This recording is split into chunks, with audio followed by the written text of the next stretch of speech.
Le feu a ravagé plus de 1000 hectares cette nuit.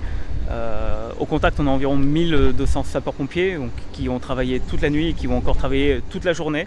Aujourd'hui, on est renforcé par plusieurs moyens aériens. Là derrière nous, on voit travailler les hélicoptères, les Canadair. Donc l'objectif, c'est vraiment de traiter toutes ces fumerolles, toutes ces lisières avant que la température n'augmente et que l'humidité diminue au fur et à mesure de l'avancée de la journée.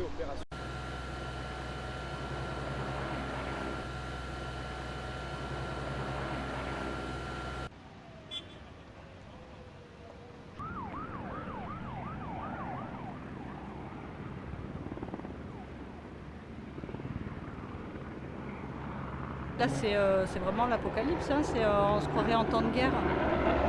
C'est entre les flammes, c'est impressionnant. Et ça fait quoi? Ça fait 3 jours, même pas 3 jours qu'on est revenu, ça s'était calmé.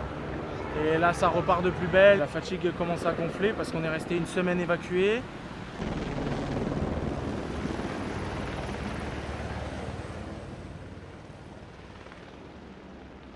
Il y a eu plusieurs reprises, sans doute activées par le Mistral et puis des vents d'orage qui malheureusement n'ont pas donné de pluie, mais des vents d'orage qui ont réactivé des souches, des braises, des endroits incandescents.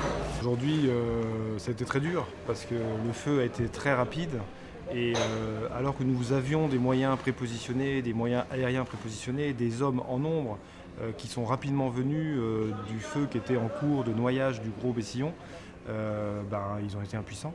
Oui. Et les surfaces parcourues, les kilomètres parcourus sont impressionnants.